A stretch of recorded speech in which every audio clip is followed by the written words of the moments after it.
my goodness, it has been a minute, you guys. Welcome back to Sports Talk Mostly podcast. Just to be very transparent with you all, I did have some unforeseen personal circumstances that came into play in life that kept me from doing regular podcasts. So I kind of just decided to just put a whole hiatus on it and come back when I could keep things regular. So this episode 16 is going to be a little bit of a recap episode. You will realize this when you listen to the interview, but this interview with Madison is a few months old now, since we were only in NBA Finals when she and I were able to digitally link up for this interview. You'll find that obviously the content of the interview it's old. So I had to give a little bit of an intro, so I didn't just throw the episode on here and you guys be like, wait, all of this stuff happened like months ago. So that is the reason for that. Like I said, NBA Finals was going on. The Lakers won. WNBA Finals had also been going on and concluded shortly before that in the women's bubble, and the Seattle Storm were the champions of that. Also, since the interview with Madison in MLB news, the LA Dodgers won the World Series, and even more recently than that, the Tampa Bay Buccaneers won the Super Bowl. So just highlighting some of the major sports happenings that have gone on since the interview, just to walk it back a little bit before I take you guys all the way back to a few months ago. Definitely thanks to Madison for coming on and also letting me use the interview after so long. Appreciate you, boo. And just wanted to use the interview as a little bit of a refresher to how sports ended in 2020 after such a wildly different year than we are all used to. Off to a little bit better start so far in 2021 with sports and everything. So, also fun fact about the interview with Madison, she and I did not plan to wear the same hoodie. So if you are watching the video version of the episode on YouTube, do know that there was like a 5-minute long freak out when we came on the video stream and discovered we were matching.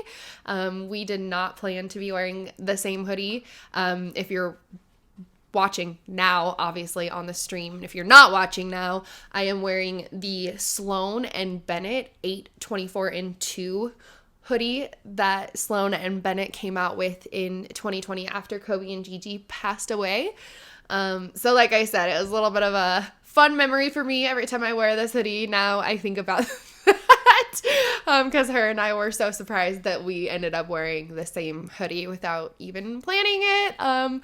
That's girls for you. We're excited by little things like that. So anyways, I do hope that you guys enjoy this episode and the interview with Madison. I will be back Wednesday, March 31st for regular bi-weekly episodes with a fresh episode and fresh interview guest on Wednesday, March 31st. Like I said, bi-weekly Wednesday nights will be the new release days for the episode. So again, thank you so much for your patience and your support, and I hope you enjoy hearing from the lovely Madison. All right, we have episode 16. Madison Kerley. If you guys missed the secret segment, you really need to go check that out. We definitely got some good topics going on over there. And for those of you watching, I wish, to all the gods that I could have captured the recording that I got when Madison and I got on the Skype call and realized that we're wearing the same damn sweatshirt. And for those of you who are listening and not watching, you can go to the YouTube video to see the sweatshirt, but I will kind of tell you a little bit about it just so a company called Sloan and Bennett made these hoodies shortly after Kobe and Gigi. If you follow basketball, Josh Christopher, he is super high in he's a freshman at ASU now, but was super highly recruited out of high school. It's him and Caleb, his brother, who also plays at ASU. It's their brother's company. Thank you. And like Thank you. they're in with the whole like, I'm sure you're gonna get into the whole like LeBron story, but like they're like family friends and all of that. So like that's how LeBron got connected with them. Okay, continue. Okay, awesome. I'm glad you know that also, because that was like part of what I was gonna explain. But you definitely actually went way more in depth than what I was gonna explain. I was gonna say that LeBron got hooked up by a couple of guys that are affiliated with ASU. Okay, got it. For those that don't know, I'm pretty sure they're like back way up. Let's back way up. For those that don't know, Madison is a former ASU golf alumni. Yes. I am a current ASU student in the medical dietetics program. So that is our common bond for the whole ASU thing. So that's why we know particular news about ASU specifically. So that was a lot. In regards to the sweatshirt, the couple of guys that Madison just described gave this specific hoodie to LeBron to wear for the All-Star draft for this year, shortly after Kobe passed away. And it is the Heart 824 hoodie with the white heart with the 2 in it representing Gigi, with the writing down the side and the writing on the hood. The company is called Sloan and Bennett, and they're no longer producing this hoodie. They may end up doing another round of it, who knows, but they did a fundraiser for the Mamba Foundation before it switched to its new name.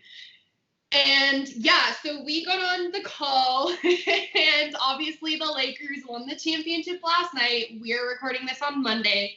Not sure what day you guys are listening, but the Lakers won the championship last night. And we, without any coordination at all, I did not even know that you owned this sweatshirt. We hopped on the call, and I literally lost my shit. Because we're matching. Yeah, like, well, okay, so now that we got that whole bit out of the way for you guys, I thank you, Madison, for coming on. Why don't you please go ahead and tell the audience a little bit about yourself besides, obviously, your background at ASU. Thanks for having me. So like you said, I played golf at ASU. While at ASU, I majored in sports journalism and did their sports law and business program. So while in school, I did a lot of like on-camera reporting. Kind of decided I didn't want to go the whole like a lot of them do like the local TV and work your way up route, and just kind of decided I like didn't want to really do that. Would rather work for like a team or like a network or just go that route. So decided to go more digital, focused on social media, had a couple opportunities in college, and then applied this past probably in like January, February for a position at Fox Sports Southwest. Okay. Ended up getting the job in March, which worst time ever to get a job in sports. Yeah, that's insane. But thankful to have a job of like 100%. Like totally. Got super lucky with the timing, happy to keep it, all of that. So I'm currently the social media coordinator at Fox Sports Southwest. Cool. I have been since March, so this is month 7, and I haven't worked a single day in the office. So that is so weird. That's gotta be such a weird dynamic for a job. Like, yeah, I have this job that I've actually legitimately never been to. Like, I do it every day, but I've never been to it.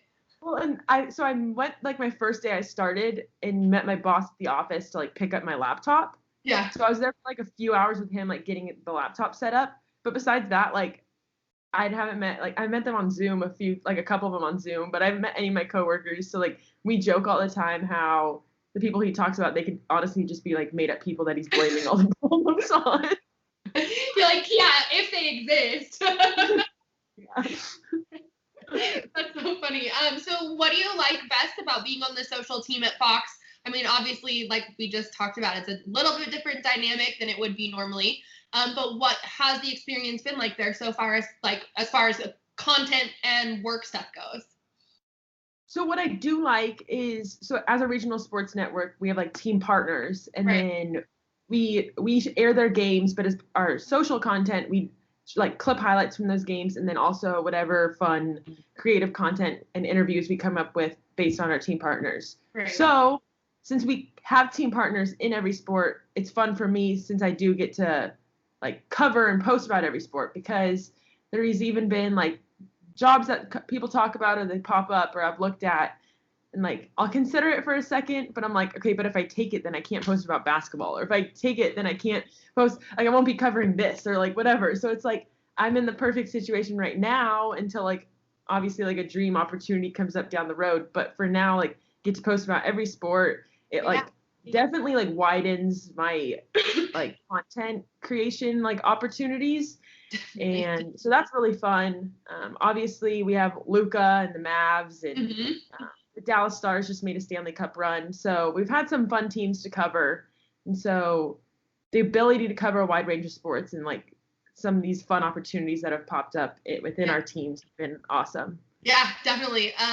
You also cover some college sports for the D210 sports. Yes. How is that different from what you do at Fox, and what are some highlights about covering college athletics? So D210 and I like recently partnered up. They're a like smaller network here in Dallas, and they have like a nightly show on Spectrum that runs I think once or twice a week. Okay. So that like while they do have a show, a lot of it is on social media. Okay, I reached out to them because they have a lot of on-camera reporters, and obviously as a social media coordinator, I haven't like that's not my role, but I do miss it a little bit. So I was like, hey, if you have any opportunities, like I'd love to help out. They eventually had the SMU opportunity pop up, and I reached out to my boss just to make sure it was okay with Fox. And it's a good like thing on the side. SMU isn't a team partner with Fox, so it doesn't conflict at all. But I just picked it up because I missed being on camera. It's fun. I've been able to attend some of the games, which has been cool because for Fox, we've just been working at home, haven't been at any of the games. Obviously, the NBA was down in Florida, all of that. Yeah. So I've been able to attend the SMU games. It's very different. There's very few people in the press box. We can't go on the field, all of that stuff. But it has given me opportunity to get at live sports, get back on camera, talk about sports. So it's been fun. It's kind of like a little hobby side gig type of thing.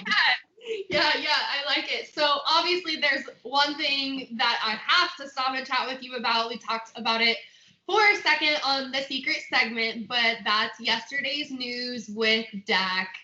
Everybody knows what happened. Obviously, terrible ankle injury. How does the Dallas fan base recover from something so drastic like this?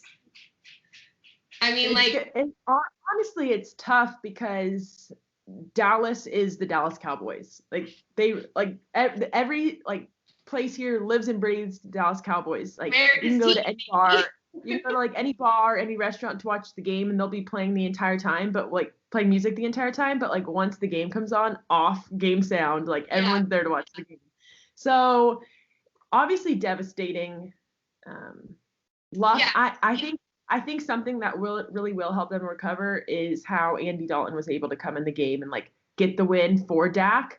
So despite the loss of Dak, they still had that like rally cry to like get the win for him. So we'll see I think it'll depend like how Andy's able to perform like the rest of the season, and see if like they can really come together and win some games for him. But I think since he is such a like beloved quarterback, not only here in Dallas, but like nationwide and within the league, and just the respect he has, it'll be more of a like, let's come together for him and like get the job done. So true. Yeah, I agree. I feel like when something happens like that, I mean, like even a couple years ago with Alex Smith, when he was in the Redskins and he had his horrible injury, I feel like everybody around the league, like not just the specific fan base, but people kind of take a collective like deep breath and hold it when something like that happens to see how the backup quarterback is going to perform. Because when you come in under that pressure and it's not just like an offhand opportunity at the end of a really good game to get some throws in, it's way more pressure on a backup quarterback, and you have no idea if a guy, especially if perhaps that guy is a rookie, you have no idea how that type of like mindset and that situational pressure is going to affect that backup quarterback. I've had some friends, like this is at the college level, so like completely different than like leading an NFL franchise, but like if they're a backup and the starter gets hurt, there's a complete or even if they're used to sharing reps, but they're not the starter, like say like a running back position, there's a completely different like mindset and like all of that when you're all of a sudden the starting running back and you're not standing out on the sidelines preparing for like how the defense is reacting to him, or like there's no like just stand there and watch and be ready to go when you go in. Like you got to be ready to go from the start. Like, to go do or die. I can't even imagine at the NFL level, especially at quarterback, to go from like he's been sitting on the bench to now you're leading the Dallas Cowboys and the pressure of like winning some games for Dak. So like that's definitely a big burden to carry, but obviously I hope they at least have a good season. I mean, there's no telling what could happen. We've seen some incredible things happen in these type of situations. But I just think it's like uber heartbreaking for the Dallas fan base because it was it was shaping up to be such a good season.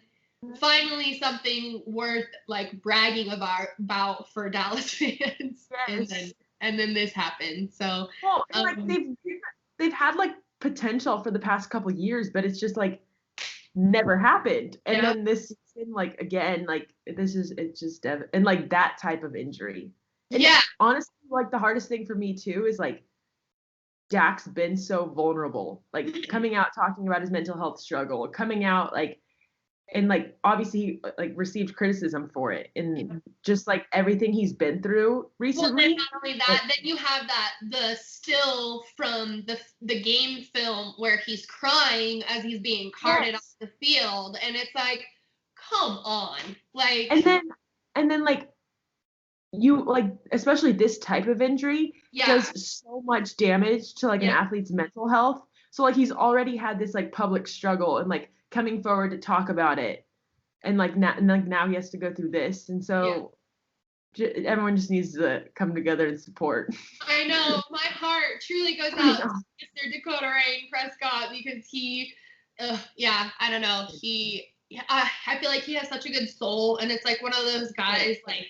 I mean, you never want to see it happen to anybody, but when you have a guy like we discussed on the secret segment who has campaigned so hard for himself and is trying to give himself the biggest platform that he can to do well, and then something like this happens, it just like crushes you a little bit. Even if you're a genuine sports fan at all, it's just one of those things you never want to see at all. So let's talk about some good news though.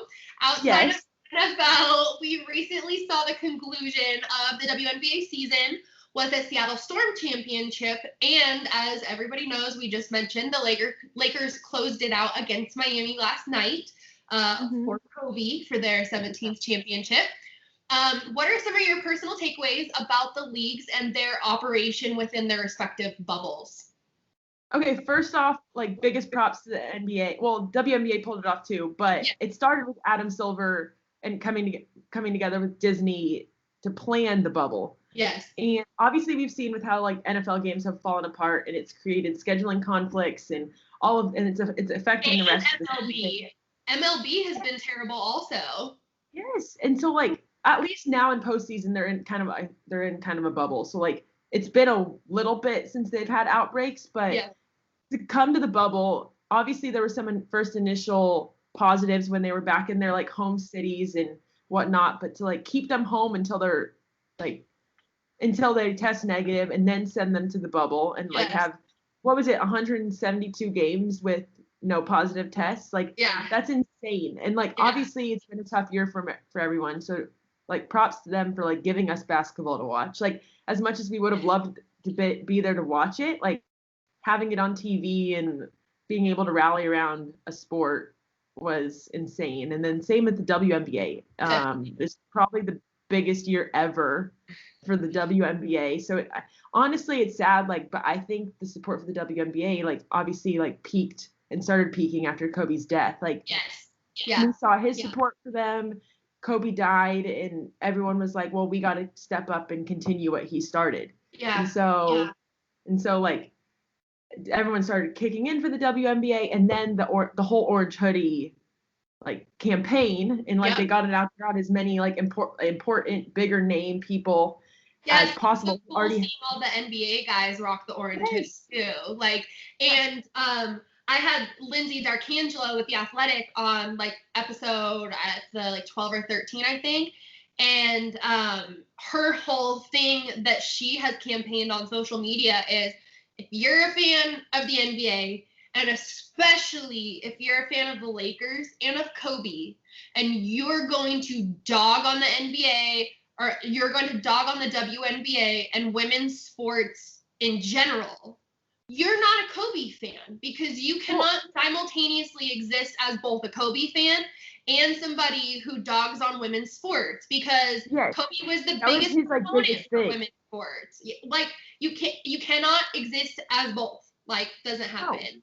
For the longest time, I think I recently changed it, but my header on Twitter, it was a screenshot of the Suns replying to a fan's on their Instagram account. The Suns replying to this like little kid's comment, and they had posted like a Phoenix Mercury. It was either like good luck this season, something related to the Mercury, like probably wishing them good luck this season or whatever. And he commented, "Nobody cares." And if you go to his profile, his like bio was about Kobe.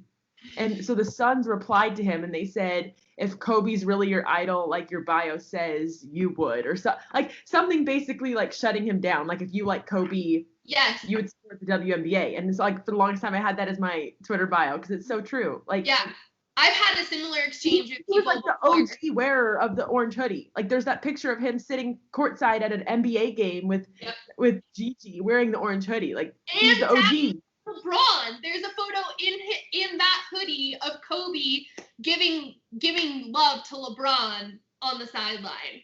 So, so why would LeBron show him love while he's wearing that hoodie if it wasn't something legitimate? You know what I mean? Like, and like be like, you clown, take that off. It's crazy that like thinking back about it though is because like obviously we all appreciated that like picture, like him wearing that hoodie and like the picture when it came out, but it's even like crazier looking back at it now because like now the orange hoodie is so widespread and there was that whole campaign, but he was like the OG. Like I didn't even know that like hoodie existed, and then like now there's pictures of him in it, and it's just crazy. Like yeah. I agree with you. What do you think that it says about sports and basketball specifically that LeBron and Sue are each in their 17th seasons and leading their teams to championships this season? It's crazy. They're like, I mean, I love Diana Taurasi, like, like she's my GOAT, but like Sue Bird, like in LeBron, like goated, like to be in their 17th year, like both MVPs, like it's crazy. Like it's just like proof how good they are because any sport, NFL's usually a little shorter than most, but you don't last that long. Like you just don't. Like ever. And so like the fact that not only are they still playing in their 17th year, but to be MVPs and winning championships in their 17th year, it's crazy. Yeah. Because like obviously, like we saw with other people like this season, like they've been in the NBA for so long, like they've been on the same team, or like even recently, like they've been on the same team for like 20 years or whatever, but like they're not doing that in their 17th year. Like it's just insane. Yeah. Well, and I also think it speaks a lot to like busting the stereotypes that like in anything, not just basketball and sports, but like people are most successful like when they're young or in their 20s and things like that. Like there are so many people, I mean, I can't note people specifically just because I didn't like refresh myself with that information before our interview, but there are so many celebrities throughout our pop culture in our time that did not get successful until like their late 30s, their 40s and things like that. So I just think aside from, you know, how progressive the game of basketball is, it also speaks to how tremendous it is to continue goal chasing no matter what age you are. Like there's nothing that like says in any rule book anywhere that you can't be what you want to be at any given age. And going off of Sue Bird, and it kind of ties into another like mini like orange hoodie moment. Yesterday, Russell Wilson wore a Sue Bird jersey pregame, like obviously wore it backwards so you could like see her number and name and all that, and then wore it postgame. And obviously yesterday he had like the greatest drive in like the NFL this season to come back and win the game for the Seahawks.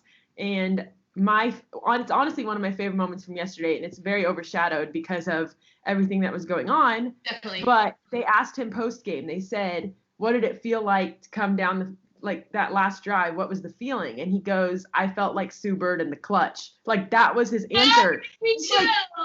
And not only was he wearing her jersey, but like that was like his biggest moment of the season, and he said, "I felt like Sue Bird in the clutch." Like, and like he's in Seattle, so like it's just huge. Like it's been really cool to see.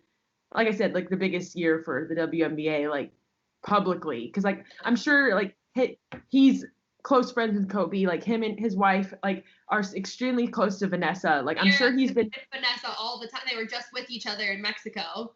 Yes, so like I'm sure he's been supporting the WNBA for years and like whatever, but like it's been so public this year, which has been great for the sport. Yeah, definitely. Well, and as I'm from Oregon. I'm a Portland Trailblazer. When I was young, we had the Portland Fire. That was very short-lived. Obviously, we all know what happened with the Supersonics in 2005. And so as an Oregon girl, like, honestly, the Storm is like the extension of Oregon, as far as sports fans go. Like, the WNBA, like, the Storm is Oregon's WNBA team, so to speak. So it's really nice when, like, all of us that are over here on the West Coast that get overshadowed by California everything all the time. It's really nice when we get our glory, and get some attention thrown our way too. So definitely, I have been known to talk my shit on Russell Wilson, but that is definitely 100%. Like, that is definitely. I'm not a Seahawks fan, so like, I'm not a Seahawks fan in any sort, so it's not like I'm always like rooting for him, but he's a great person. Like, it's kind of like the whole like Russell, like maybe it's just a Russell thing because like Westbrook, like he just donated $8,000. Yeah. Oh my God. And one of my coworkers that I work extremely close used to work at Disney, and I sent that link over in our group chat and was like, "Did y'all see this?" And he was like, "Yeah, I did. It's great because a lot of the like Disney like hotel staff, he's like, they're extremely poor, they're immigrants, like they don't like a lot of the hotel staff, like that's their background." And so like I'm sure like obviously that 8,000 got divided between like a lot of the housekeeping staff, but even if they ended up with a couple $100 each, like I don't know how many people they were dividing it by, but like a couple hundred feeding their family for the next few months. Like Definitely. So while people, I'm sure there's people out there saying, "Oh, he only donated $8,000," but like to them, that's huge. And like he didn't have to do that. Like no. So. Yeah, definitely. And I love those people who, like you just said, you use the word only. Like, oh, he only donated 8,000. My response is, how much did you donate? Yes, and it's not even that. Like I read the article and he left the room spotless. Like I can't tell you, like he was there for months, and like I'll be in a hotel room, and I'll be honest, I'll leave a hotel room for a week, and like I'll clean up after myself, but it's not spotless. Like I literally felt so guilty when I read that. I'm like, God, I'm a shitty person. He lived first of all, he's an NBA player. He could get away with like whatever he wants in the bubble. He he was there for months, so like my room would have been a mess after living in a basically lived there. It was like a vacation rental essentially.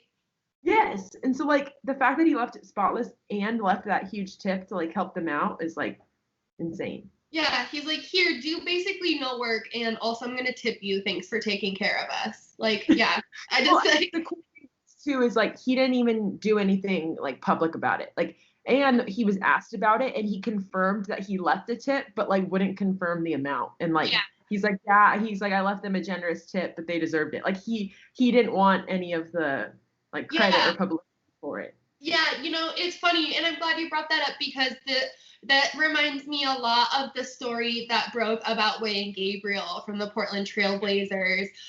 When then they just went into playoffs. At the beginning of playoffs, a story broke about him giving an Uber driver a $2,500 tip on an Uber ride that he had taken.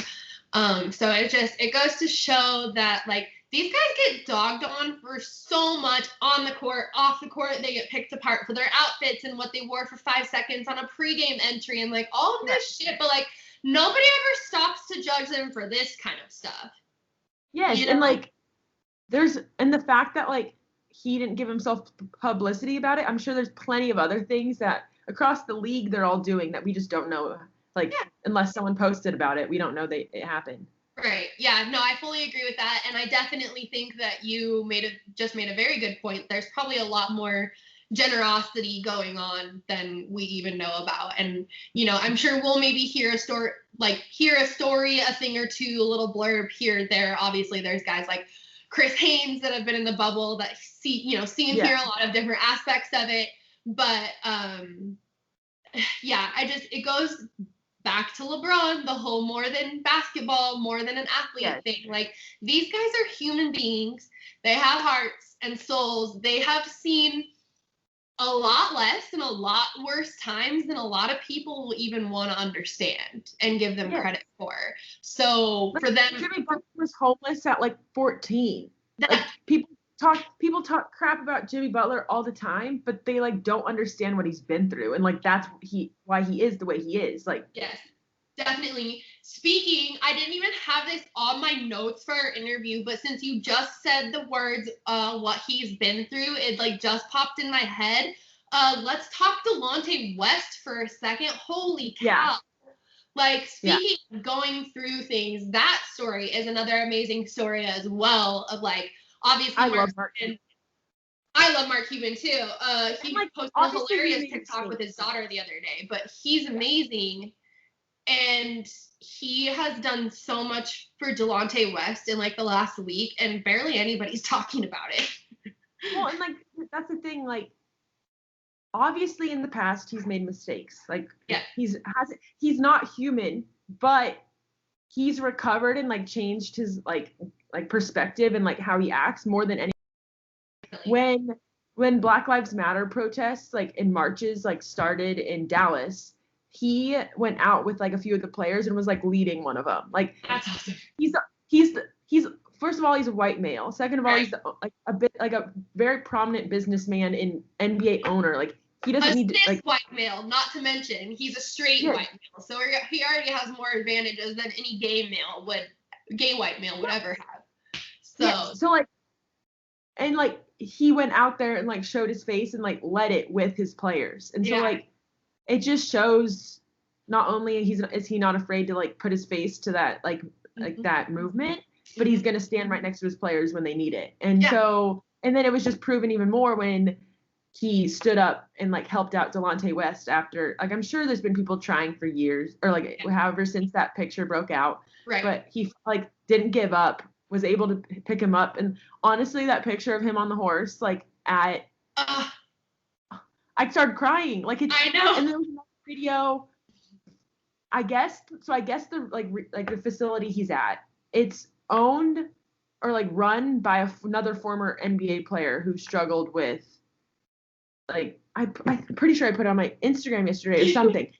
It's another former NBA player who also like struggled with like substances in the past, and so then he like once he got clean, like started it, and there was a picture of them playing like racquetball together, and like I'm like, oh my gosh, how heartwarming. That's so wholesome.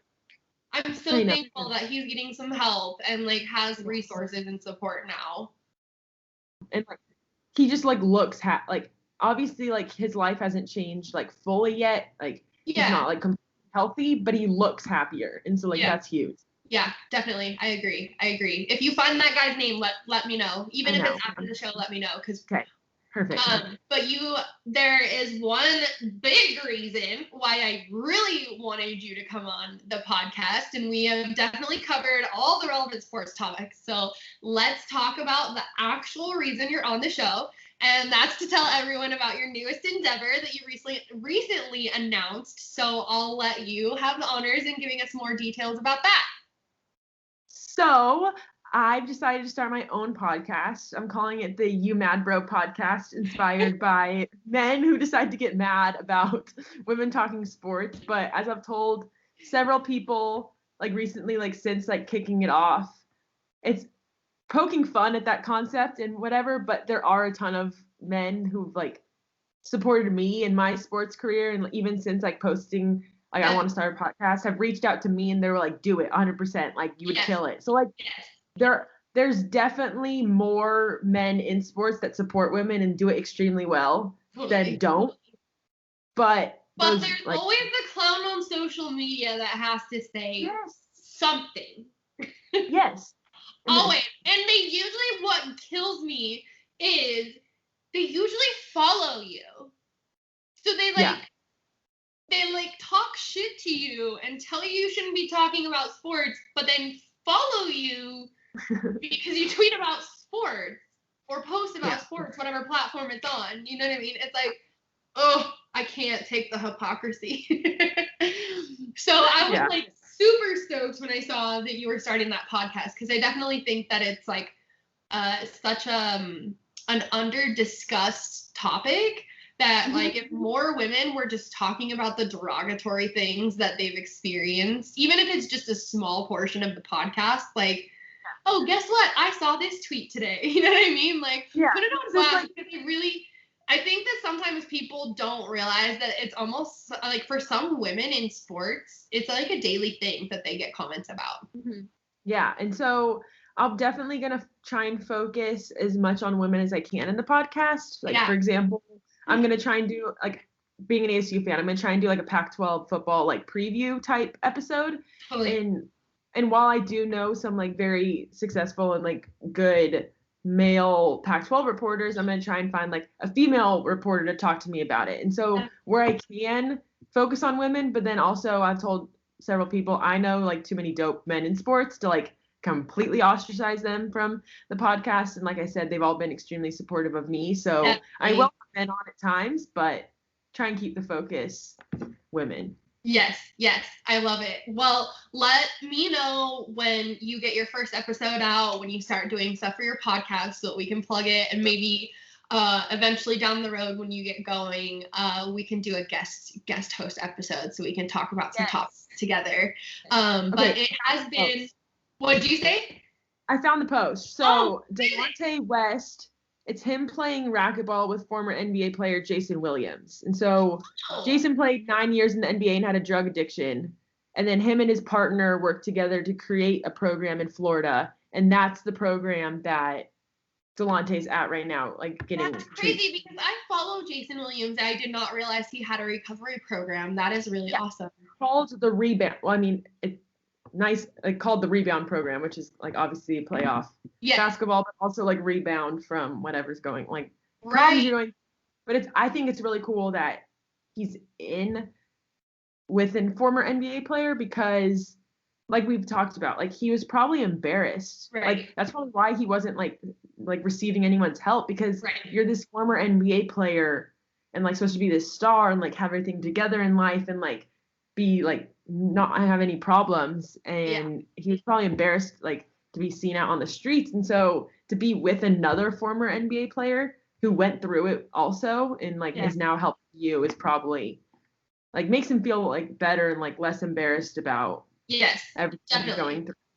Well, and not only that, but having somebody that you can relate to, no matter like what your trauma is, to have somebody that you can relate to is huge, and knowing that they have been where you've been and they've got past it and then look at where they are now. You know what I mean? And obviously everybody's path is different, and when it comes to recovery, everybody's, journey is different. There's people that find their recovery in a lot of different forms. But I just think that it's a really good thing for Delonte West to have a friend in Jason Williams, because it's somebody who can show him like, look, dude, and not to mention that obviously we all saw the photo that broke last summer, but social media is no help to somebody's recovery process, especially when they're that low.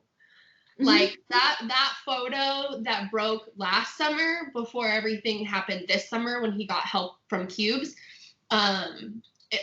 people were like, that's not him. How could that be him? Why would he ever let himself get in that situation? Like, people actually doubted that it was Delonte West. Yes. Not to mention the fact that they were dogging on him because it was, you know what I mean? Like there was just so much judgment. And so I don't blame him at all for like feeling shame or like resisting help. And that's why I think it's really cool that, so obviously he can relate to Jason Williams. I don't know if there was any previous like relationship or like friendship or whatever between them, or if they knew each other. But for someone like Mark Cuban, who did have a previous relationship with him, to step up and do it. And the thing that I loved the most too is Cuban didn't just like throw money at the problem, which he easily could have.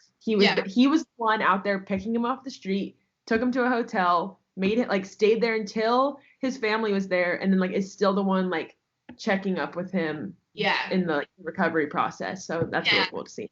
And not only checking up on him, but I'm sure he's also making sure to like relay some of the things that people are saying as well. Like not just people like guys around the league and other coaches and things like that, but also people from social media. You know what I mean? Like because the picture he shared of him like on the horse was like, he wants you all to see this and say thank you like for the support. So like he's definitely sharing it both ways. So heartwarming. God, it makes me smile. Well, let's end it on a good note. Thank you so much for coming on. And I'm so excited for you and your podcast. Like I said, please let us know when you get everything going so we can shout you out. Guys, make sure to go follow Madison on Twitter. She's on Twitter. You can find her if you follow me. And you can also follow the You Mad Bro podcast on Twitter. So search for both of those handles. Thank you again for coming on. And tweet status on the hoodie. For Kobe and Gigi. All right, girly. Thanks for coming on. Of course. Bye.